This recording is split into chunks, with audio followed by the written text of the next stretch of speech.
This is section 336 and Birdland Tonight. We're going out on both feeds as we still try to get you ready for Orioles opening day and some Birdland Tonight post-game shows.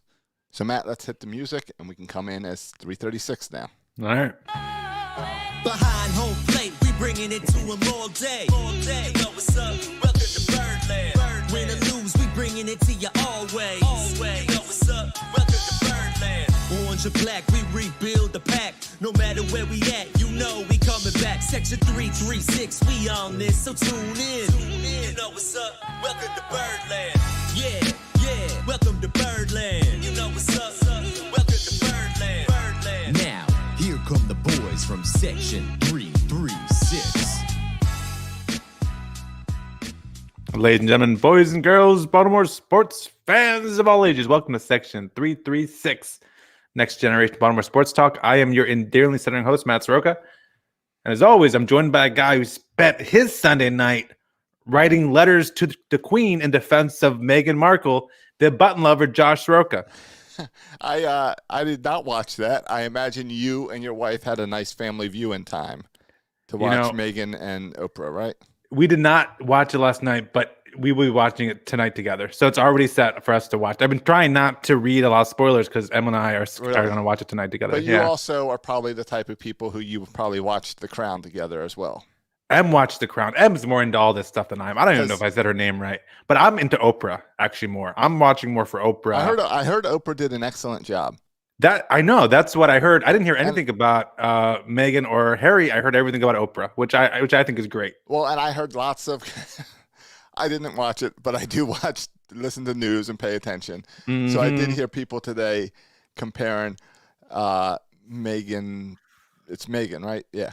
Comparing her to Princess Diane. Okay. And making a lot of comparisons to that is what I heard today. But the problem with, and I was just on Twitter seeing people tweet about it, but there's so many memes now with Oprah and Meghan. I don't know what's real and what's fake anymore. What's real and what's a meme? Yeah, I don't even know anymore. What's news or what's just people making jokes? Like what kind of jokes are people making? Well, there's all over Twitter, at least my Twitter, are like it's a screenshot of Oprah and a screenshot of Meghan, and like it's Oprah saying some outrageous thing and Meghan's like face. So I don't know if they're making up what Oprah's saying or if they're legit questions. It's probably real news that you're scrolling past. I don't know. But I did not have on my list of things that we might open the show with to be Oprah interviewing Meghan Markle and what's Prince? Is it Andrew? Prince Harry. Harry. Yeah. Sorry. That's all right. And I saw she's pregnant or something. I saw that on the news. So spoiler. Thanks for the spoiler. Jeez. I don't know how you missed that one. I think that came out beforehand. So sorry, you focused on that yesterday. I sat back and watched some Orioles play yesterday. Yeah, I watched that. That was in the daytime. You could do both, multitask. It was. How did you like? What was your favorite part of the broadcast? Because spring training games now. I have a favorite part. There's only been 2 broadcasts. And I have a favorite part of every game. It has to be when they mic'd up the freaking catcher, right? Yes, and you could barely hear him with the muffling of the mask. Yeah. I walked out of the room, I come back, and it's on. And I'm like, what is all that noise? Like, are they using one mic to mic the entire stadium? I mean, it was kind of cool to hear him talk about his pitches and stuff. It was cool to have him mic'd up. But yeah, the audio was whatever. You got to work on that. Exactly. It brings you back to that, it's spring training. Reminder. Yeah. But yeah, like, and all I could think about how cool would it be to have Adley Rutschman mic'd up. I so want to be an Adley Rutschman hater just because I'm so tired of everybody else constantly praising and crowning this guy king. Can I give you some Adley Rutschman hate? Sure. This is like just Orioles hate. Because I'll throw Trey Mancini in this too. Because Trey Mancini was mic'd up. Did you watch his mic'd up? No. That came out recently. Okay. No. Mic'd up playing baseball or cancer treatment? No, it was playing baseball. The Orioles spent like 10 minutes. I wasn't sure he still did that.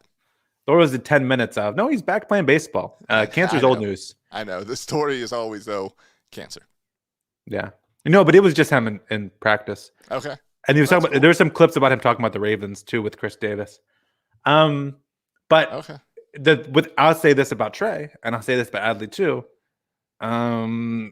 I find him kind of boring, right? I watched the Yes. Adley Rutschman interview, and he said all the right things, right? About playing time, about when he's going to get caught up, about whatever. Like everything he said was correct. But I could have fallen asleep listening to him. That's the team. The whole team is boring. There's nothing exciting about it. We came from a team with Adam Jones and Buck Showalter. And now we have Brandon Hyde and Trey Mancini. And Trey Mancini is just like, if you listen to his mic'd up, I'm telling you, Trey Mancini is like just every dude. Like he is just so incredibly normal. Like I haven't met Trey Mancini. We've spoken. But we've spoken to him. Friend of the show. Friend of the show. And like there's not he is the quintessential like normal dude. Right. And he was just talking about sports and talking about the Ravens and the mic'd up and stuff, but just like so normal. It's almost odd how normal he is. And Adley Rutschman seems the same way, just just normal. They know they say the right thing, and just kind of your average dudes. You wouldn't know they were like, the faces of our franchise are just average dudes. Yeah. How much of that do you think is the fact that they are younger guys who grew up their entire life with social media, their entire life kind of being praised as the big star? Yeah, it's groomed for this. I mean, that's true with Adley. It's not really true with Trey. So I think you can say that with Adley. No, I think any baseball player who's in the majors was always groomed as the best player on his team, the best player in his high school. Yeah. But I mean, Adley is right now groomed as the best player. Yes, one of the best players in baseball. But I think that Trey, they're trying to make the face of MLB, maybe even.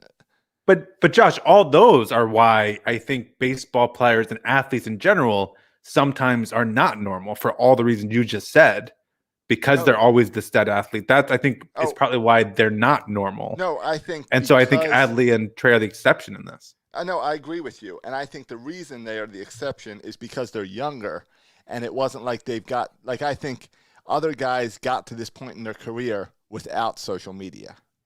Well, so then suddenly it's like, when I say something, thousands of people can see it. So you think this next generation of stars is going to be more protective and more, hey, if I say something today, in 7 years, they're going to dig that up and destroy me. Yeah, but that's not even exactly what I'm talking about. Like I know, you're just saying they're just normal. Like I don't even think like not even on social. And I know like they're not. Adley's not. I think Adley's on TikTok or something, because every now and then I'll see him swinging a golf club on TikTok or something. Yes, I believe he is on TikTok. But I don't ever see him tweet. Trace McSorley. TikTok. Yeah. But no one is. And Trey Mancini, I don't think is active on social media at all, really. Yeah. So I think that part's probably true. But just like you have him mic'd up, and you expect him. I don't know. I just expect, and I don't even mean like cocky, arrogant. I just like, I don't know, just kind of.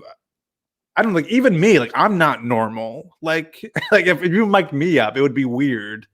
Because I'm not normal. I think very few people are normal, but he just seems like, normal. Just like average Joe that you would just kind of meet and strike up conversation with. No, I can see that. A guy, he's the type of guy that you wouldn't necessarily say, he's a baseball player if you met him on the streets. Yeah, super unassuming, and all those things. It's not Luke Scott. Yeah, he's not Luke Scott. He's not Aubrey Huff. Or just these insanely extreme examples. Right. Not Kurt Schilling. So he's not overtly racist. Yeah, he's right. But yeah. So I think it's cool, right? That this is that. Yeah, I think it's, if you look at other stars. I mean, I know we can again go into extreme examples. Trevor Bauer, for example. He was talking about pitching with one eye closed or something on his last start. Him? He was really. I couldn't figure out what he was doing. If he was trying to make fun of spring training to say I can pitch with one eye, or if he was seriously like, I don't need to work on my fastball. I'm going to work on pitching with one eye. Like I don't think you ever see Trey Mancini up there with one eye closed trying to hit. No, his quote was that he was trying to challenge himself for spring training. I know. In spring training, the guy. I mean, I guess he's already got his payday. He got his contract, so he has nothing to prove at spring training. He's got his slot. Yeah. But, he's going in there and being like, I'm going to try to pitch with one eye. Why? in case a ball takes out one of his eyes, he can still pitch. Yeah.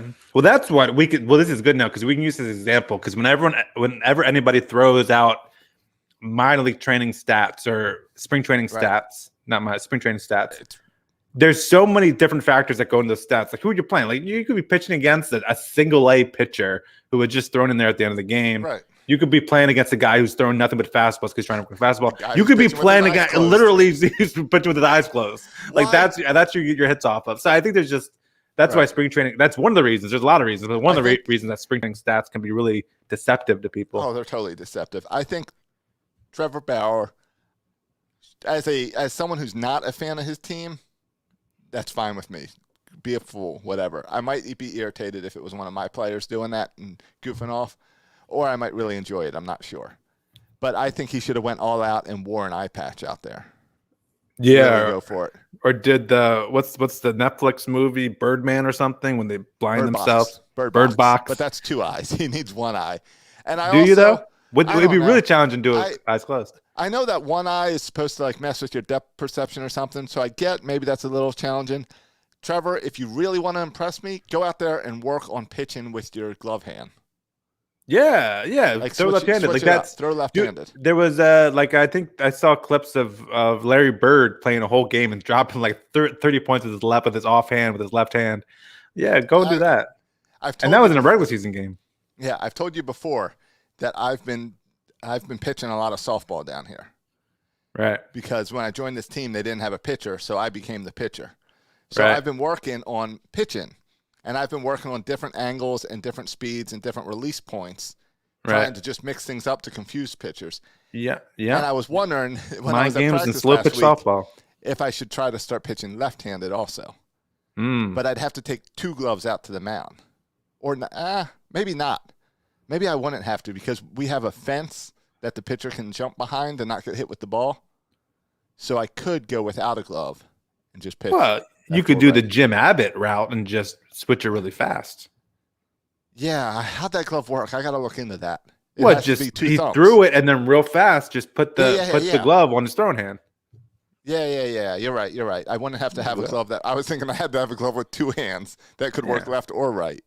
No, and you're not throwing 95 miles per hour. No, I'm doing soft toss. I got plenty of time. Yeah. Maybe I'll try that. I'll try that at practice this week. Yeah, I'm sure that'll go over well. But I did get a knuckleball working, and I'm loving it in softball. Nice. The ball just drops in there, and the guys were freaking out, saying it looks like it stops before it gets to the plate. You keep some pine tar on your helmet or something? I mean, on the bill of your hat to help you? Some pine tar right in the palm of the glove. I just 2 fingers each time. Nice. But I was saying, I was just using this example of just like Trevor Bauer. Maybe I'm also just try some stuff in practice. Yeah, try some stuff. Yeah. So, but yeah, it's great. I mean, even now, I have the Texas Rangers Chicago Cubs game on while we're doing this broadcast. Yeah, they said the Orioles and Twins will be on tomorrow, right? Just because it's baseball, and I don't care that it's spring training. I don't care that it's teams I don't care about. I glance up and baseball is being played. I have the MLB network on all the time now. It's awesome. Yeah, I was watching the game. It was televised on Sunday, and the wife was giving me a hard time. We're gonna watch the game all day. I was like, maybe this is spring training. We're just getting started, girlfriend. It's about to be baseball on every single night. I can't wait. So this is one time this week because I didn't realize there's another game on tomorrow, but I was like, get comfortable. Right. Though with these 1 o'clock games is not suitable with my work schedule to watch the games, but I'll watch it when I get home from work. Oh, see, I've got the nice office setup where I can sit in the office and watch the game while I'm working. Yeah. At the same time, as long as I don't have to be out in the field. Have the Orioles, or I guess the Baltimore, has there been any talk up there yet about fans in the stadiums for opening day? I've seen lots of other teams make announcements. Well, I saw today Bob Nightingale. Are you familiar with him on Twitter? Yeah, he's up in Boston. He's the Boston Globe guy, right? Is he? Or he used to be or something? I don't know. All right. Yeah, I know who Bob Nightingale is. Okay. He tweeted out that every major league team now has fans in the stands except for Toronto, who's playing down in Florida. No, for opening day, I think it was. Or was that just for spring training? It must have been just for spring training because the Orioles do not.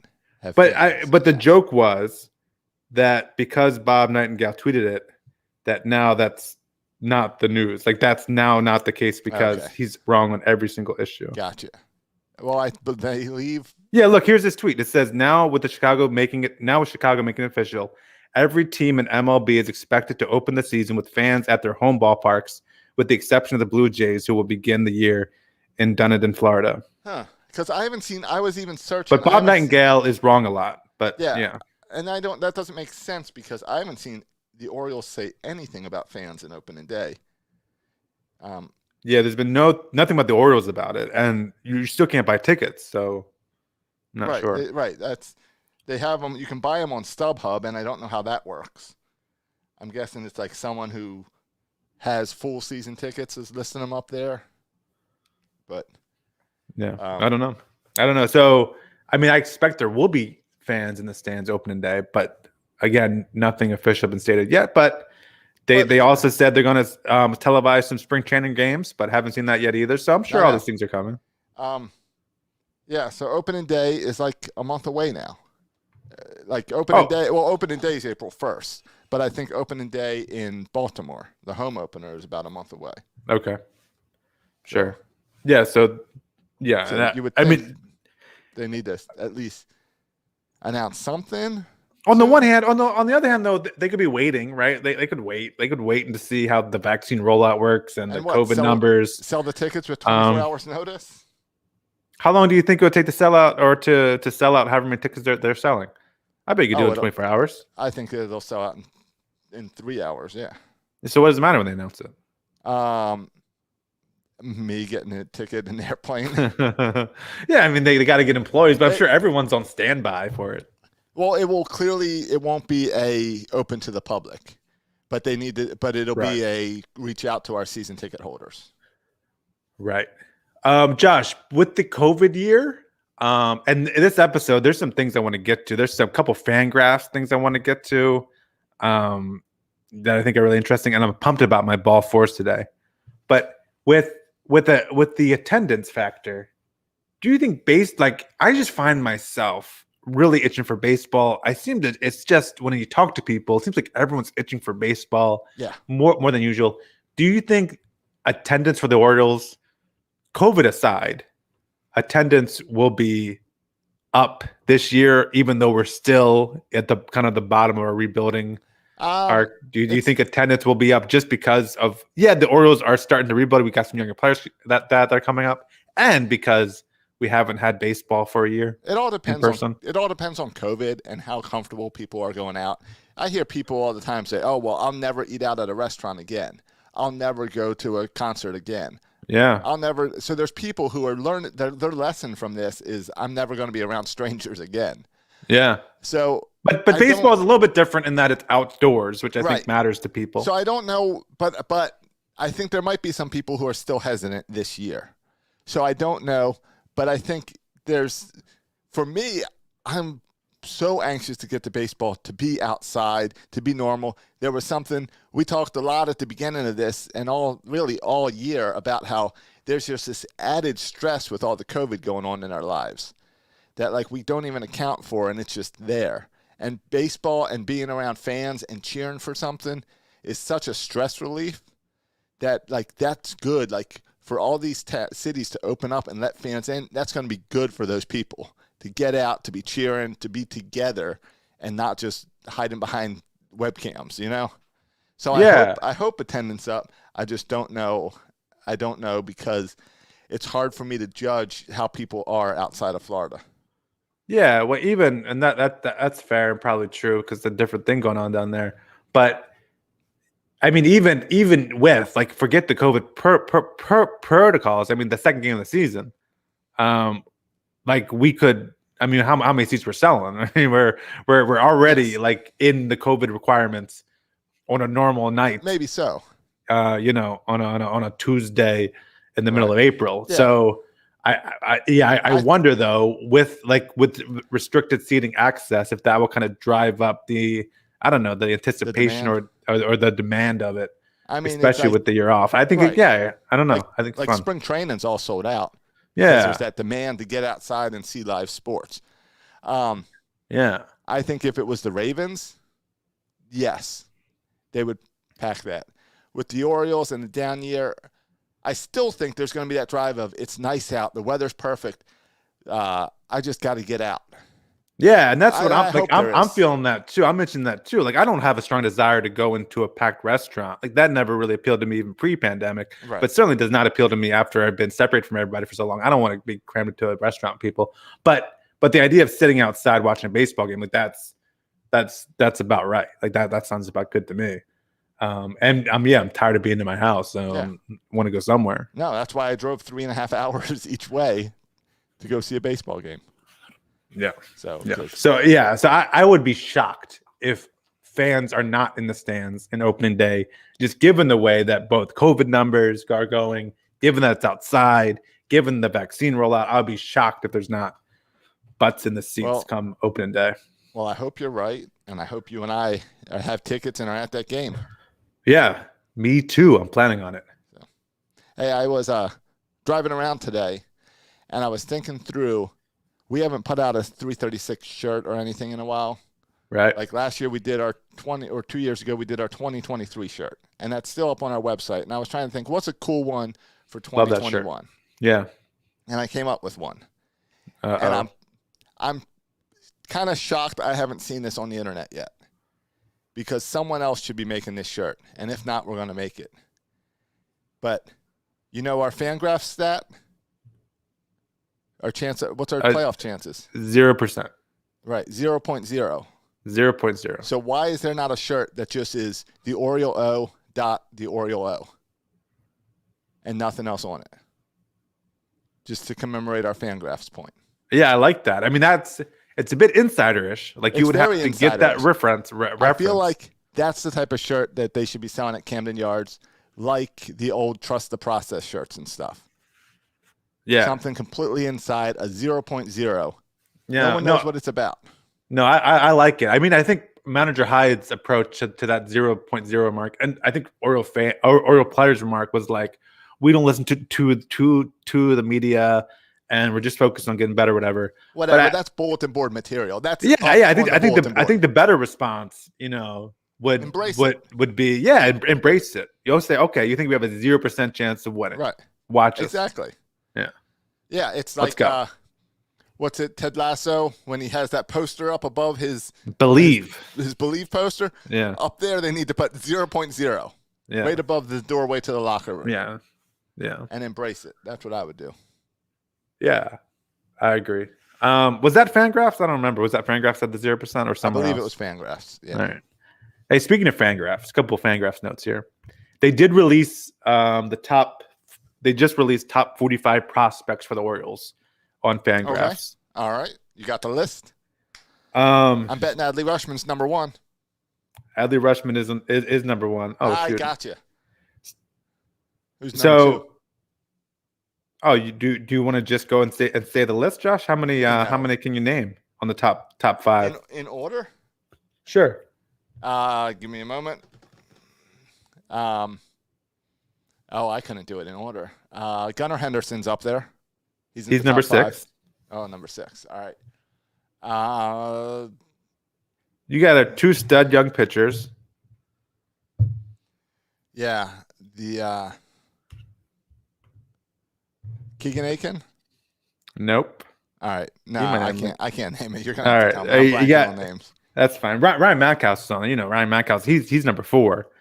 So he's pretty high up. I didn't expect him to be that high. Yeah. And then number 3 is DL Hall. Oh, right. Of course. Who's number 2? I don't know why they have DL Hall. His position MIRP. I don't even know what that means. MRIP? MIRP. Middle innings relief pitcher. Middle relief. MIRP. Middle innings relief. I don't know. MIRP? MIRP. Yeah. Middle inning right-handed pitcher. All right, well, first of all, he's left-handed, so that doesn't make sense. Secondly, he's definitely a starter, so I don't really understand that. MIRP? Yeah, that's his position on these listed as. MIRP. Okay. The only thing I think of is middle innings relief pitcher or something. Yeah, but he's not. You said he's a starter. He's a starter. Yeah, and then Grayson Rodriguez is number 2. Adley Rushman's number 1. Heston Kjerstad is number 5. And then, I was surprised. One surprise that people were talking about is number 7 on this list after Gunnar Henderson is Ryan McKenna. People thought that was pretty surprising that Ryan McKenna is so high. Oh, all right. Yeah, I was going to mention him, but I didn't think he would be that high. And people are also a little surprised that Yusniel Diaz is so low. Merp is a multi-inning relief pitcher. Okay, multi-inning relief pitcher. That's BS. Like he's a starter. That's really weird to me that he'd be listed as a multi-inning relief pitcher. He should be a multi-inning starting pitcher. Yeah, he's a MISP. But yeah, the other surprise I think that people were talking about was Yusniel Diaz was number 19, which is a lot lower than he was on MLB Pipeline. Yeah, and just a lot lower than a lot of people think. Well, I mean, I feel like it makes sense that he's going to drop back there because we're not going to see him this year. I think it's kind of a disappointment that he's not going to break camp this year, and we're going to be still waiting on him. I think that does. He's not breaking camp? Diaz? Yeah. There's no way he breaks camp. He's off to a good spring start. I know, but go over the outfield positions. You got Mountcastle in left. You got Santander in right. You got Hayes in center. You got Mullins on your bench. What about DJ Stewart? Why are you hating on DJ Stewart? That's what I'm saying. You can put Mullins and DJ on your bench. There's no room for Diaz on this team. I like Diaz. I'd love for him to be on this team. Unless they're trading Santander or Mancini, there's no room for him right now. Yeah, and we'll see. Like, I mean, I'm not sold on Cedric Mullins or DJ Stewart. Like, long term, I would probably take Yusniel Diaz over DJ Stewart and Cedric Mullins. Yeah, if you give me Diaz can't play those 3 guys. Field. Well, he thinks he can. He's played center field before, but he can't. I'm sure he can. Like he might not. He can't play it as well as Cedric Mullins, but he could play it in a pinch. He could probably play it as well as Stevie Wilkerson can play center field. Yeah, but Stevie Wilkerson can also play second base. Yeah. Well, anyway, he's number 19, and then you just kind of look at these. It's just interesting to look at kind of our prospect rankings. And something that stands out to me is you look at Grayson Rodriguez and DL Hall as our 2 and 3. Right. To get to our next starting pitcher, like those are only 2 starting pitcher, starting pitchers in our top 9 prospects. You got to go number 10 to get to Dean Kramer, who's number 10. And then it's like a run after that of all our prospect pitchers are like 25 or over. So we have a lot of older prospect pitchers, like Dean Kramer's on there at 25 years old, Michael Baumann at 25 and a half years old, Zach Lothar at 24.8 years old, as listed in Fangraphs. So you just have a bunch of kind of older pitchers in there, around 25 years old. So it's kind of, and then there's no other, like, your only young top pitchers are Grayson Rodriguez, DL. Well, I think it represents, if you look at the last couple of years' drafts, because a lot of those guys, Gunnar Henderson, Hurston Kerstadt, Jordan Westberg, played college ball. Yeah, and are guys that they played college ball and they were drafted in the past, couple years, and they're position players. Yes. And Mike Elias has targeted the top of the draft position players the past couple of years. And so now the top of our rankings, I mean, the guys, Grayson Rodriguez, DL Hall, are Dan Duquette guys. The guys that Mike Elias, all his top guys, are position players. So you have older pitching arms for the most part, and you don't have very many young top arms outside of Rodriguez and Hall. So all that to say, like Rodriguez and Hall, you better work out because and the other thing to say is this year we should be getting a look at a lot of the other top pitching prospects. Dean Kramer, who's 25, we should see a lot of him. Michael Baumann, Zach Lothar. These are all guys in our top 20 pitchers who we should be seeing a lot of this year. Yeah, you're right. So just kind of interesting how that breaks down. Yeah, it'll be interesting. You saw that AAA and the minors are all delayed a month.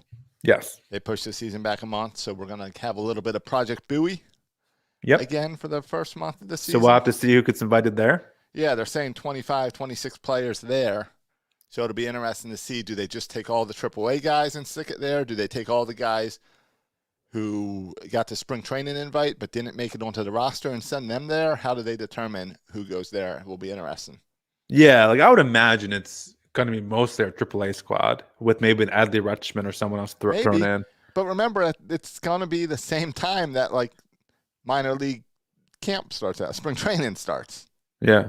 Like, so it's going to be, how do you work that out? And that's what I'm saying. So I think they would be more inclined to just put all of Norfolk there, older players and AAA players, because the other guys can still be working out in spring training. Like, there's no reason, I don't think, to bring Gunnar Henderson up there when he could be working out at a.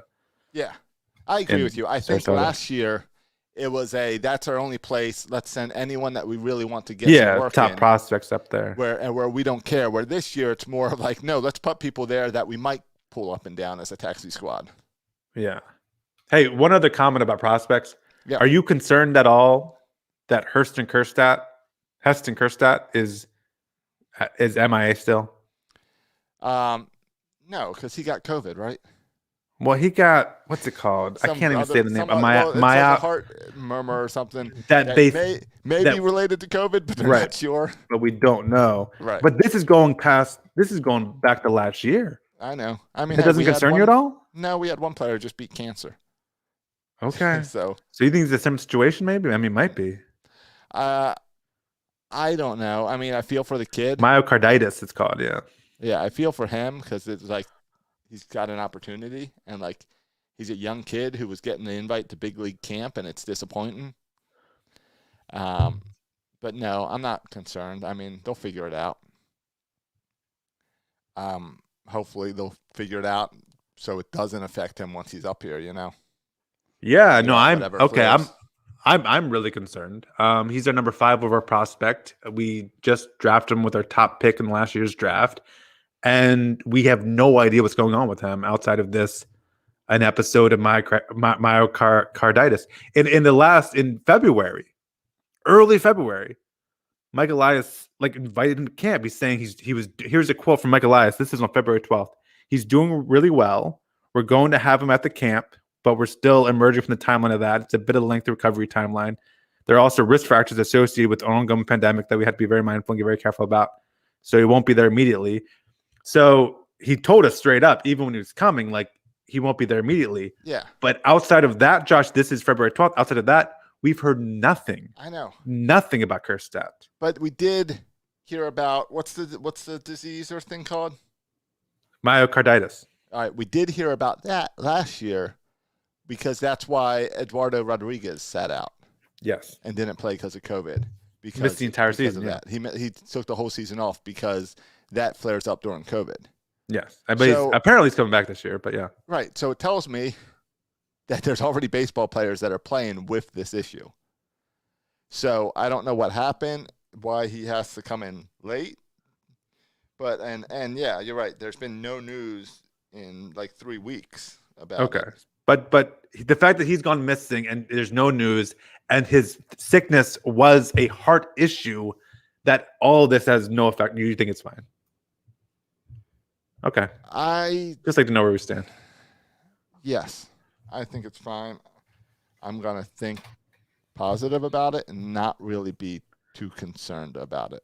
Okay. Well, all right. I'm concerned, but we will see what happens. I just think it's weird that he hasn't even done an interview. There's just no information here. I just think it's a little bit weird. Yeah, I mean, I would love and part of it too is and this is also why this spring training kind of sucks, is because the reporters aren't there all the time, right? The reporters aren't on the field. And so that's part of it too. Maybe we'd have some more answers if there was actually reporters there. Yeah, I was telling someone today, spring training to me, I love spring training. Spring training this year kind of sucks because there's no reporters getting inside scoops and getting interviews and writing their opinion. Every reporter sees the same thing I see watching the game on TV or listening on the radio, and every reporter watches the same Zoom call and puts out the same thing. Yeah. It's not exciting like previous years, and that's a big part that's missing spring training. Spring training, all the reporters used to go down there and get interviews and stuff. I mean, we even were given access to interviews by going to spring training. Yeah. And all that's gone this year, and that sucks. And Well, that definitely makes me look kind of different at spring training. Yeah, it's true. And even like mainstream, like I was listening to Tim Kirchin today on the Buster Olney podcast, and he was talking about Shohei Ohtani. And he's like, everyone's saying that Shohei Ohtani looks bigger. And he's like, I'm looking on TV. Does he look bigger? I guess maybe. But like, he's saying like one of the things is like when you're at spring training and you get to go in the locker room, like you can see them, not to be TMI here, but you can see them with their shirts off, and you can see like who has really bulked up. Yeah. And who hasn't, and you can't tell that stuff on TV. Right. So there's just so many examples of that where you're missing that in-person reporting that can tell you things and reveal things about players that you don't see just watching TV. We need Rock to go in the locker room and compare sizes of guys. Yes. Yeah, I just want to see locker room shots with all these players posing in different. No, it's the bellies that we were missing from the first day, and all that type of stuff. And it's Chris Davis got hurt, but you know how much we would have seen of Chris Davis before that if he didn't get hurt, and if we had all these reporters down there where he's doing a new stance and he looks bigger and all this, there would have been so much different Twitter photos and stuff at different angles of Davis. Yeah. And then that's where I think you mentioned Adley and how he sounds all professional and stuff at the top. He's also only doing these interviews over Zoom. So he's got no relation with these reporters. Where spring training is when players are more relaxed and reporters can interact with them more and build more of that connection. Yeah, Josh, have you noticed that Adley Rutschman is also getting a lot more at bats this spring training? I have noticed Adley Rutschman. Do you think I shouldn't read too much into this, that he's getting a lot more at bats? I would love it if that meant he was coming up opening day, but Mike Elias wants that extra control, so he ain't coming up. I mean, Adley Rutschman is playing like a regular. He's not playing like, oh, I'm just here for an extra arm to catch catchers. No, I know. He's playing a lot. But they've as already DH said, and catcher. But they've also already said he's not making the team. Who said that? Mike Elias. What if we're in playoff? Said he's starting in Bowie. Josh, but what if on opening day we're in playoff contention? Well, we will be. Have you done? If you go over to Google and do like search like Orioles stand-ins or whatever, it'll say the Orioles are in first place. Yeah, but not if you go to Fangraphs. If you go to Fangraphs and search, it'll say the Orioles have a 0% chance. Right, but as of today, we are all tied for first place. Well, no, Adley Rutschman is not going to play for the Orioles on whatever April 1st. When Josh, though, if you want to take a bet about what date he makes his appearance, what date do you think he makes his debut? Well, why don't we do like an over/under bet? Okay. So you give me a date, and I'll say before or after. Though, since opening day is on April 1st, the Orioles should have fun with the fans and have someone wearing an Adley Rutschman jersey throwing out on the field. Yeah, I guess if you were put it over under, I would pick June 20th as the over/under date. Oh wow, that's not what I was going to say. What were you going to say? Whenever the date for September call-ups are, you think that's way too late? Yeah, I think, yeah, if you give me that date, whatever that is, like August 3rd or whatever, I would say under. I think it's like September 1st. Okay, because I think it's September 1st is when I would say. I think when they call up September, expand the rosters, call up someone. I'll take the under. Okay.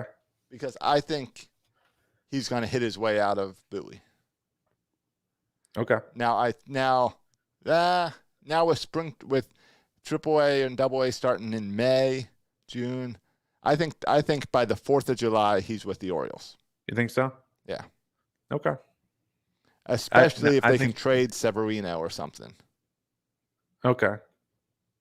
Make some room. Yeah, I mean, at this point, we don't have. I don't think they care about Severino. You see Chance Cisco, all those balls passing him left and right playing catcher. I'm so sick of Chance Cisco, and so if he's our backup catcher, Severino is more of a backup catcher than a starter. I think so. I think it would make sense to get rid of Cisco at that point and call up Severino or make Severino the backup. Though it's interesting. I saw someone mention this, that Severino was a March addition to the Orioles a couple years ago, as spring training ends, you have teams, guys who are on major league, minor league, whatever, where if they didn't make the majors, they could be released. And you also have guys who just, are out of options and don't make the major league squad, who are going waivers.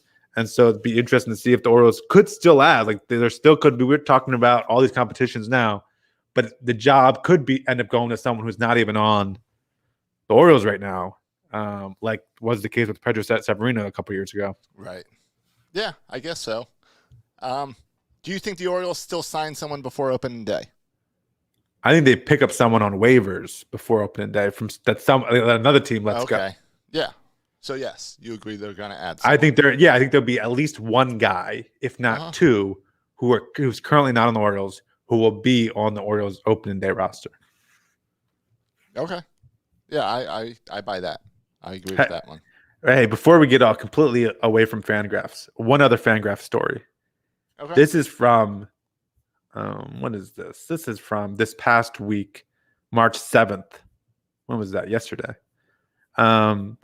This is an article, just random Sunday Notes, it's called. And in the Sunday Notes, there's a paragraph. No, there's a couple paragraphs about Tyler Nevin. Now, Tyler Nevin, he came here in a trade.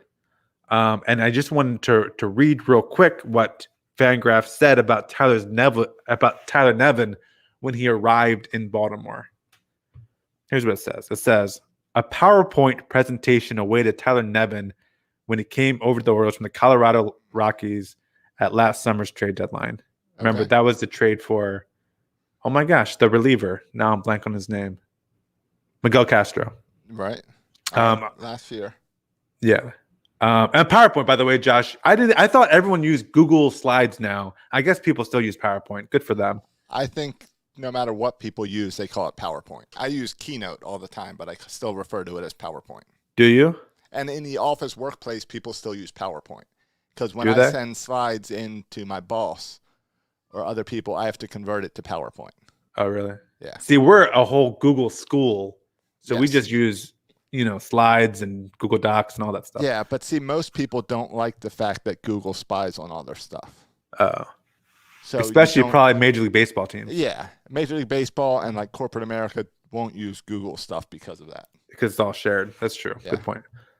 Anyway, it says a PowerPoint awaited Tyler Nevin when he came over the Orioles from the Colorado Rockies last summer's trade deadline. Upon his arrival, the 23-year-old corner infielder prospect was shown what he does well, and more importantly, what the Orioles' brain trust wants to see him continue to improve upon. So that's pretty cool, right? I think that's a new Mike Elias thing, that when they get a new player, there's a PowerPoint waiting for them. Like, I don't think that was happening under Dan Duquette or Andy McPhail. No, we had the book report on Brooks Robinson. Right. That was the closest we got. That was the closest we got, where the guy had to write a book report. Right. Which is not exactly a PowerPoint about what he does. And the feedback, that you like to see that just from a teacher perspective. Yeah. You always want to give a positive before you sneak in there what to improve upon. Here's the quote from Tyler Nevin about it. And tell me if this is kind of bizarre sounding. He says, the Orioles are more on the data swing for sure. I don't say that in a negative way at all. I like having that information. It helps me develop a plan. And if you're working in the cage, different technologies help us figure out what's going on. I found a lot of helpful tools since I've come over here. And this is back to the article. Asked to elaborate, Nevin said that while the Rockies did something similarly, the Orioles go more in depth. Track, swings, movements, and ball flight is a big part of that. And while he recognizes data and technology aren't silver bullets, they're helping him move in the right direction. Okay. I mean, it made me think of the Zach Britton quotes when Zach Britton went to the Yankees. Right. And said, oh, they've got all these computers. And there's all this more data, and there's so much more information and so much more technology. And now it's like, this is what Tyler Nevin's saying. Oh, now I'm in Baltimore. There's so much more data. There's so much more technology compared to where he's coming from. So it's really interesting to compare Zach Britton leaving going to the Yankees and criticizing the amount of technology to now we've come so far that Tyler Nevin's like, whoa, these guys have more data than where I was coming from. Right. And obviously that's what you want to hear. And that's what gives you hope. I mean, as much as we praise Mike Elias, I think you and I way more when the transition happened, we're way more excited about this Sig Mejdal guy, who is never interviewed, never in the forefront, but he seems like the brains behind all this tech stuff. The NASA guy. Yeah. So he's either going to build us a team to the World Series or to Mars. Yeah, and either way, it's cool, right? Like, either way, that's a win. Either one. Yeah, I'm down if with we either don't win one. a World Series, but we're the first baseball team on Mars, okay, I'm for that. Or like if things don't work out, like how much would you have loved if when Ubaldo Jimenez gave up that home run to the Blue Jays, how much would you have loved to put him on a rocket ship and send him to Mars? Like if it doesn't work out, we'll just send the scapegoat to freaking Mars to get him out of our system, to get him out of our hair. I like this. When you go out there and yank a pitcher, he doesn't just throw his glove down pissed in the dugout. It's no, you got to go all the way back to the rocket. Yeah, no, Sig will literally, send you to Mars. Send you to Mars. But no, that made me think of real quick, going back to Adley Rutschman, one of the more interesting things I found in his Zoom interview is he mentioned the organization, and he specifically said the quality of the people in the organization. So he didn't even say like all the data and technology. He said that the higher ups, there's just quality people in the organization, which made me think of Sig Mejdal and Michael Elias. So it's good that, and I think that's a bit of a change, right? Because people didn't always have really nice things to say about our management. So the fact that they're saying that they're quality people on top of everything else, I think is a really good sign that our young players thinks that there's quality people who are looking out for them. Yeah, it reminds me of the Baltimore Ravens. It's what we hear about the Ravens all the time, that they are the best run team in the NFL as far as people and caring about things. And just dealing with contract stuff. All that and just stuff. wanting to look out for the player and the team. So like if the Orioles want to move more in that direction, that sounds great. I'm all for that. Yeah. I was just really happy to hear Adley say that. Yeah. Did you see a lot of John Angelos on The Fan these past couple of weeks?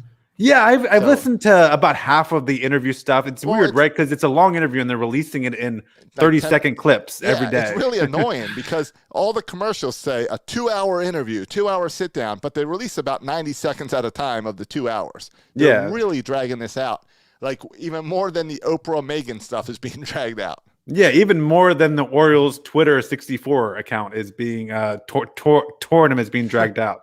Like it's going to be going on. I mean, we're going to be in a playoff baseball, and they're going to be wrapping up this Angeles interview. Like today, the news I saw a story today was from the Fan 105.7 The Fan, and the story was John Angelos opens up about the MASN app and broadcasts and stuff, and there was no news in there because it was like 60 seconds of him saying, we would like to expand MASN for more local coverage.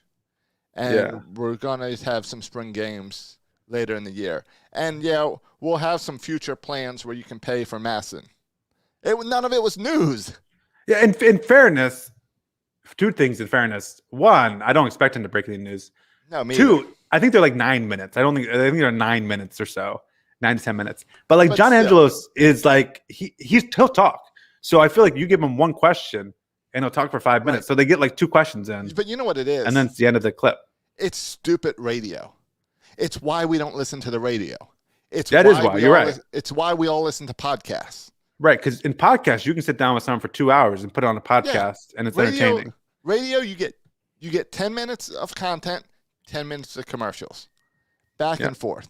Yeah, it's why radio is dying. Because if John Angelos came on session 336, it would be an hour conversation, and it would all go out at uninterrupted. Once. Yeah. I mean, this is you're right, Josh. And this is for them the 9-minute conversation. They must be thinking this is the longest interview ever because they're used to calls that last about 5 seconds. Yeah, and so all of a sudden here's long content, but no, long content is an hour conversation. These little tidbits, even the callers, like 5-second conversations, like that's, I don't know, I can't get into that anymore. I can't get into it because you can't even have a conversation with that, right? That's just it's why radio is dying. It's part of the reason. Growing. Because talk radio you thought was dying out. All of a sudden, podcast is just talk radio without all the interruptions. Or wait a minute, like there's still there's still an area for people to want to listen to people talk about topics. But I mean, I think podcasts are good because you can specify, like, we don't have to talk about other things like on 105.7.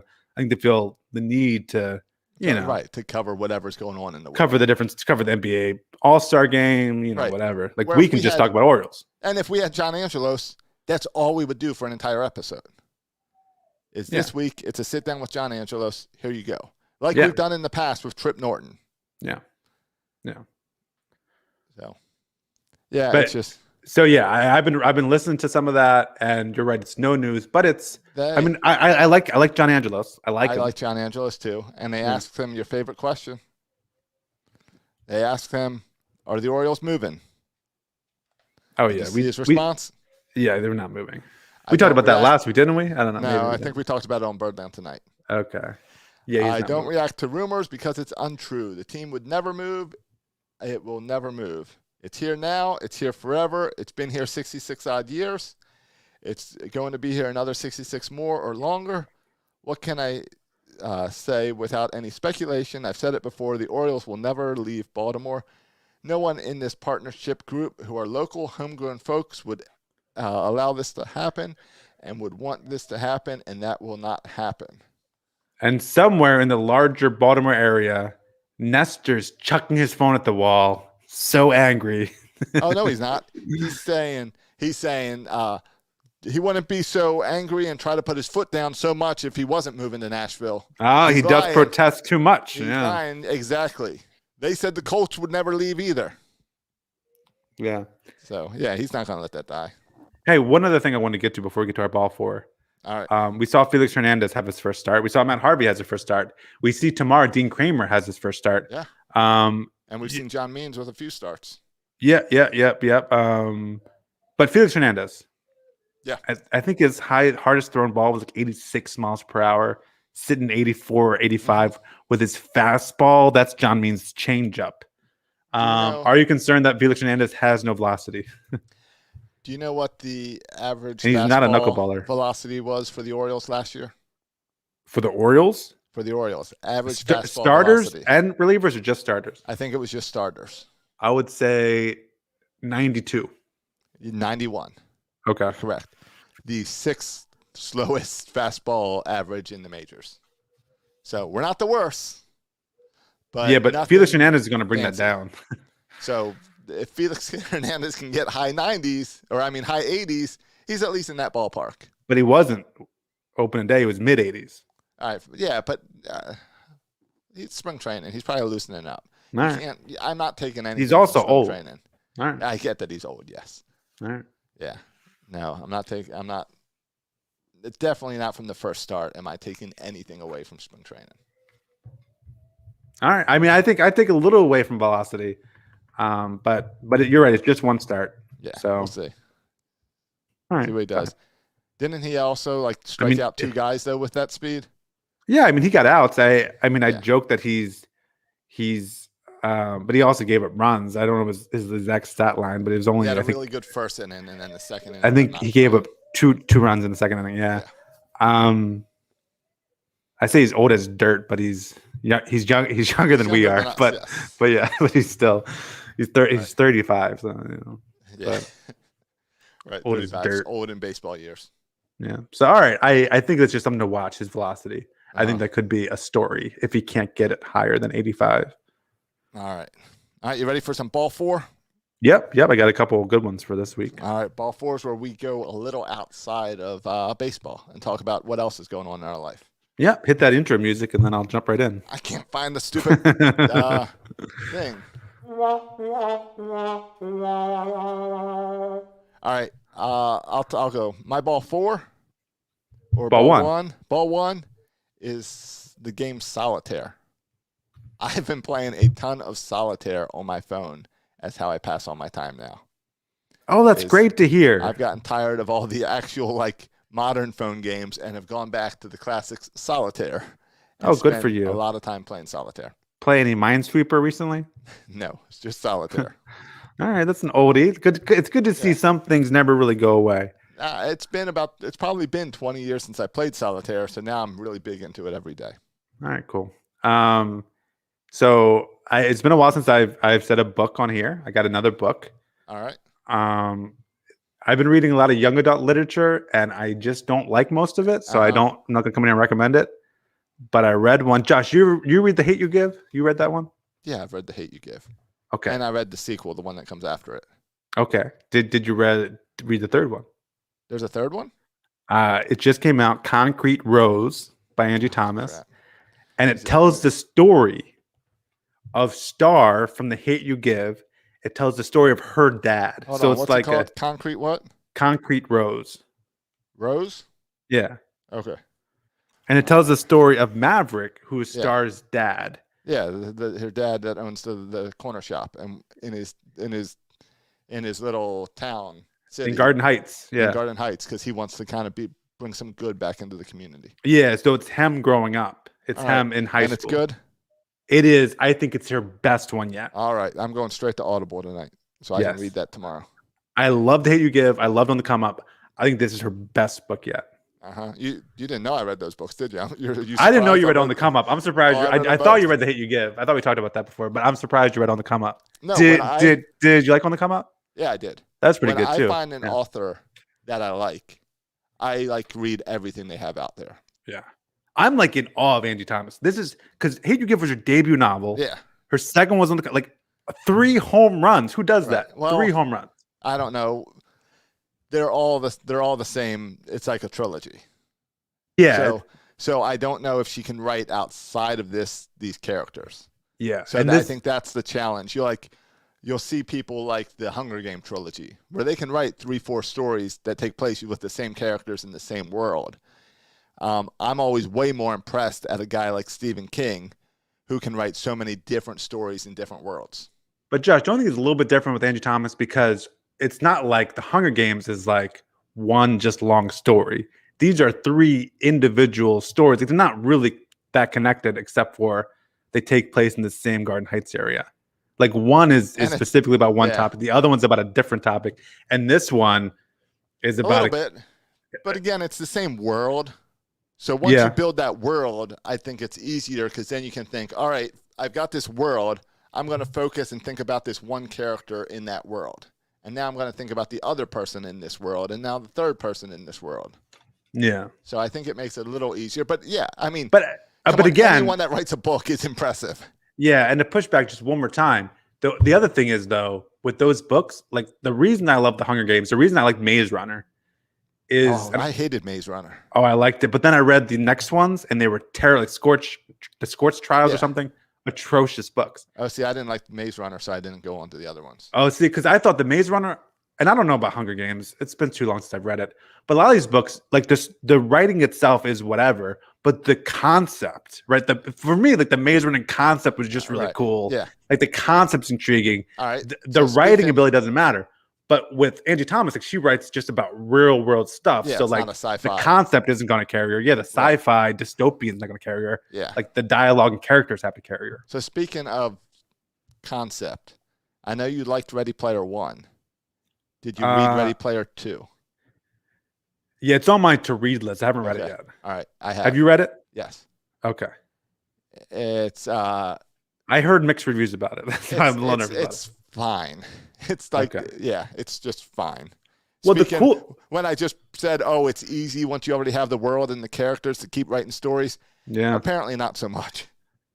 Yeah, I mean, I agree. I mean, that's how I felt about the Maze Runner. I thought the next ones were atrocious. But the cool thing about the Maze Runner was all the cultural references. About Ready Player One. Is Ready Player 2 is all about the cultural references as well? Like the 1980s? Yes, but it feels way more like Ready Player One. I felt like he was writing it. I like if anyone tuned in right now, we're not talking Orioles at all. We're talking books. Yeah, we'll get back to this. My next ball 4 is with the Orioles. I mean, with baseball. Ready Player One, he wrote the book, and I feel like he wrote the book with like this great story that he's always had in his head, and put it out on paper, and wrote what he enjoyed and what he knew. Yeah. And Ready Player 2 felt like I'm writing this for them to make a movie. Yeah. Where it's like everything that was really cool about the first one that they had to take out and change because of rights to make it a movie. It's like he just made sure everything he wrote in this book they could do in the movie. Yeah. So that's where I didn't think it was that great. Yeah. I think that's fair. That's fair. All right. Well, that's But yeah, I'm excited that you gave me a new book to read because I haven't read a book. Read The Cocky Rose. It was like I just finished that, just blown away by how good. And it's not as intense. There's not much action in it, to be honest. But I think it's just great. Great. I like the character. I like Maverick. Yeah, I like Mav. She makes me laugh. I think there's like several laugh out loud moments for me reading that book. Gotcha. But go with your ball 3. All right, ball 3 is the PlayStation 5. Oh, and it's not the PlayStation 5. You finally got it. No, it's the fact that I don't have my PlayStation 5 crap. yet. So I don't think we've talked about this on here. I think I've told you offline that you're awaiting a PlayStation 5.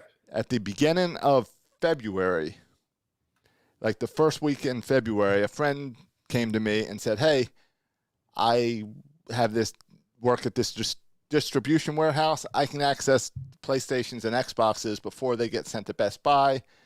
If you want one, let me know." I said, "Yeah, I want one." So I gave him money, and I said, "Here, buy me one." And he sent me a receipt and says, "Here, I've got it. It's getting picked up next Friday." Then something happened, and the person who was bringing it down, the truck got stuck. It's coming the following Friday. And then the next weekend, and then the next weekend. And then he says, "All right, it's in my office. I just haven't been to my office, so I'm going to my office on Friday." And I said, "Okay, great." I text him Friday night. I didn't go to the office. I didn't get there until they locked up. So I'm going to go Saturday. I work Saturday. I said, "No problem." Text someone Saturday night. So "Did you pick it up?" "No, they shifted my schedule to Sunday." And I'm like, "Okay." So then Sunday, "Did you make it?" "Nope, but I'm definitely there tomorrow. I got meetings there tomorrow." So I text him today before the show saying, "Hey, so you got my PlayStation?" "No, the doors were locked. I got there too late. I'm definitely going first thing tomorrow morning and getting it." So okay. it's been you're not gonna get this PlayStation. Yeah. It's been over a month for a PlayStation I already paid for from a friend, and has had an excuse. He's given me at least 20 excuses now saying it's going to be the next day. And I promise it's the last chance, and it's going to be the next day. So at this point, he probably has them all typed out in his notes. He just needs to copy and paste it right to your text message what's his latest excuses. I don't know what is going on, but I think I got screwed out of a PlayStation. Yeah. Well, or tomorrow will come. Exactly. It's supposed to come tomorrow now is what he told me. Yeah. Well, I look forward to updates next week. I'll give you an update next week. Yeah. All right. My ball 4 is, Josh, you know how sometimes there's just like a song that gets stuck in your head and you can't get it out? Yeah. Yeah. Well, this is not a song, but I've been watching freaking, what's his name? Eric RDT, friend of the show and friend of ours, just a friend. Uh-huh. What are you watching him? Unwrap baseball cards? Unwrap his stupid baseball cards. Are you really spending time doing that? Now all of a sudden, I was sitting home on Saturday, and I'm like, I want to unwrap some baseball cards. So I was like, Silas, let's go get some baseball cards. Josh, we went to Target. Yeah. Sold out. Uh-huh. Dick's Sporting Goods. Yeah. Sold out. Yeah. Walmart. Sold out. Walgreens. Sold out. All right. We went to 7 different stores. Finally, we found a Walgreens in Centerville who had, it wasn't even like new cards. It was like this collector's box. Okay. Baseball card. It's called Baseball Collector's Box Cards. Okay. And we bought it. It was like $3, whatever. Right. I bought it, opened up. It was like a bunch of cards from like the 90s and 2000 just crammed in there, like 50 cards. And like one unopened pack of cards from the 1990s. It was like that, whatever. Fine, we got some baseball cards. It's like, here, buy something for your kid that you don't care. Yeah, but at that point, like after a while, like I don't care about baseball cards that much. But after a while, it became like the principle of it is like, no, I'm gonna buy some baseball cards. Like we went out here to buy baseball cards. How does every store not have baseball cards? It was insane. I didn't realize it was a thing. So I haven't watched RDT's baseball card thing. I watched one just when I got the Orioles on Saturday. But I got another friend who's really into baseball cards. Yeah. So I've talked to him about this. Yeah. And the new cards are like they basically, the baseball card industry realized that they screwed up in the 90s when we were kids by printing thousands of cards. So the new cards that they do nowadays are all about limited release. Oh, that's so it's nice. Like one of 100, one of whatever. So they don't release as many. They release different ones. And they like take and they put like little pieces of like jerseys or stuff into the cards. Yeah, I saw a lot of autographs in the cards. A lot of autographs. They're doing a lot of that stuff, which totally intrigues me about going out. It's kind of cool, right? Again. It's and awesome. now, like, I want to get a pack of the 2021 Topps So this guy baseball I know, cards. this guy I know, he goes to Target like every day and like fondles the cards. I didn't know this was a thing. Like he goes that there people and were tries still to into feel baseball the cards to feel if there's a Oh. bump or anything so that he can get like a jersey or something. Oh, that's a little bit weird. Yeah. Yeah. I would never fondle a card. And they do this other thing and they do this for football. So I don't know if they do it for baseball. I was talking to them during football season, where every Monday this card company would release a new football card for whoever the star was that previous Sunday. So they would pick someone, and when that guy had a great game, especially they like to do it with rookies. So like when whoever had his rookie game and it had a great game, on Monday they would release 500 of that card. The J.K. Dobbins. Yeah, and you'd have to go onto their website and like try to buy one right away because it would sell out within like an hour. Yeah. Well, have you heard about the hard demand to get these cards though? Or is that just me? No. And it was like, it's not that they don't have them. Like there was the empty display boxes of them and there were just none in there. Yeah, I have heard that. I've heard it's tough. I have not looked down here, but I've been tempted. Yeah. And I just haven't gone to a Target. Now I'm not going on my way anymore. But next time I'm in a Target or Walmart or a Walgreens to buy more deodorant, I'm going to check out the baseball card selection. But I don't know what this box was like. It was like 50 cards from the 90s. Like, what is this? That's like weird. You got like the dollar store rejects. Are they even allowed to do that? Like recycle cards? Like these were a bunch of cards I had when I was a kid. I don't know. Maybe I can make little packs of the cards I've got out in the garage and sell them for $3. But I should have known it was like an empty aisle of like where they were all sold. Right. But there's just one box, collector's baseball cards. Right. Like, that's smart. Call it classic. And by classic, you just mean old. Yeah. There was I was trying to think of the Orioles in there. I don't know who was in there. It was a couple Orioles. Like Roberto Alomar. No, like Pete Harnish, I think was in there maybe. Okay. A couple oldies. A lot of mustaches. Yeah. Gotcha. That's my ball four. All right. All right. Final segment that we forgot to do at the top. The state of the Orioles. I mean, I think every week we're going to say they keep going up, right? You can't really go down at this point. Yeah, I mean, either you're staying the same or you're going up. I mean, I guess going up in the sense that John Angelos is doing this interview, this 50-part interview series, where he's being really transparent and saying all the right things that you want Oriole fans to hear. Yeah, so they're not leaving. Yes, so they're not leaving. Said the 2-year contract was just to keep everyone innovating and on their toes and just so no one gets comfortable. It's not to tear Camden Yards down, right? Right. It's not. It's in the opposite. It's to force people to do something before the next contract stops, so people don't rest in the laurels. Know what it sounds like? Sounds like a Trevor Bauer deal. It's like it's what the players do. Yeah. Like a prove it. Deals, like a prove it. Yeah. Prove you want me to stay here, and then I'll give you another year. Yeah. Yeah. Yep. Yeah. Which is so. Yeah. So the state of the So with the John Angelos interview coming out in 50 parts. The state of the Orioles is up. Yeah. All right, there we go. State of the Orioles is up. One day we will have a little intro music for the State of the Orioles and for Ball 4. I look forward to the day. We just keep cramming them. Maybe one of our Patreon members can help us out with some sound effects and intros for that Ball 4 segment. So, hey, when is our next Birdland Tonight episode? I think it's going to be Thursday. Okay. I think Birdland Tonight will be each Thursday until opening day. Because Thursday we were doing Wednesdays, but Thursdays works better for me than Wednesdays. All right. Well, if it works better for Josh, that's when we do it. That's all that matters. That's right. So, but yeah, make sure you subscribe to the Birdland Tonight podcast feed. Yes, as well, because those numbers it's hard to show right now numbers based on the live watches, but we can prove the numbers that people are listening and stuff to potential advertisers and people to help us grow by showing the numbers from the podcast. So go subscribe to that and help us out. Yep. Birdland Sports. 5 stars, write the review. Yeah. Just like 336. We haven't had a 336 review since like October. So if you haven't written us a review, it's time. Go write us one. You heard it there, boys and girls. Coconuts, it's time. You can follow us on Twitter for all our updates. The show Twitter is Section 336 Show. Like us on Facebook. Follow us on Instagram.